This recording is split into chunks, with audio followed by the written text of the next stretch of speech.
health is wealth. So investment in healthcare directly translates into economic growth. So that's the first point.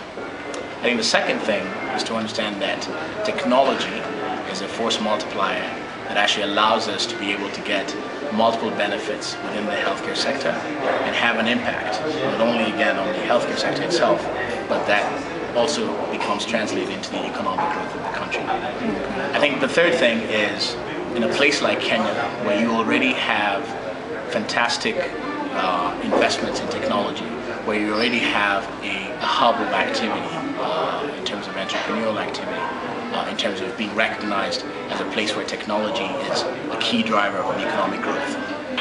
Given that healthcare is something that is fundamental to all of us, marrying these two allows us to be able to really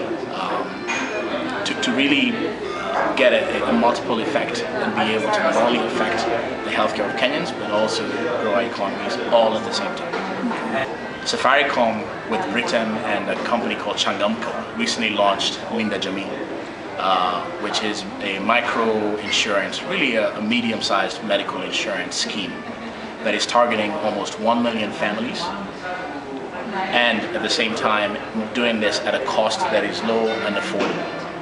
Now, the beauty of this particular intervention is that it already uses the platform that Safaricom has through their mobile technology and M-Pesa. So it really has a very good chance of succeeding and solving the issue of catastrophic costs for medical care for people who are low and middle income.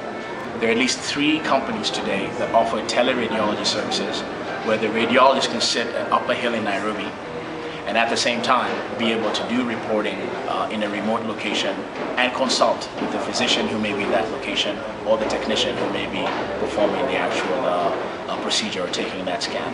So again, a very nice, exciting, interesting innovation happening here at home in Kenya that allows us to improve access to quality care in a way that's more affordable. The patients don't have to come in, we can actually go to them.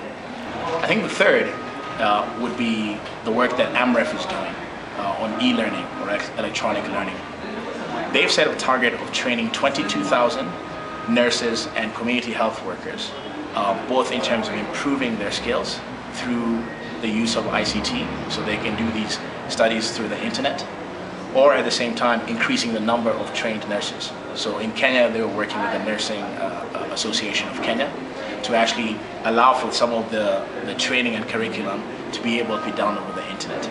The effect of that is it shortens the amount of time it takes for a nurse to move from a diploma stage to a full nurse, or it also takes, it makes it more convenient for people who are in remote locations to have access to these types of educational studies. The impact of that, that will be enormous. If you train that many nurses in all of these locations that we have in Kenya, we know that the benefits to healthcare will be tremendous as well. We have to all agree on a proper interoperable framework. And what does that mean in English? Essentially what it means is having government, having the donors and NGOs, having the private sector sit together in a round table and decide that this is what we want to accomplish and these are the goals that we've set for ourselves. Around that, you set a strategic framework and policy that makes sure that we're heading that direction. The good news in Kenya is we're already way ahead in terms of setting something like that up, and in fact, we have policies in place already. The second thing you have to do is we have to then make sure that we are encouraging entrepreneurs and that we are creating a location or an incubator that allows e-health specific entrepreneurs to be able to access the things they need, both in terms of networks, in terms of information, in terms of seed investments, so that they can continue to innovate, but more importantly, they can actually move to scale.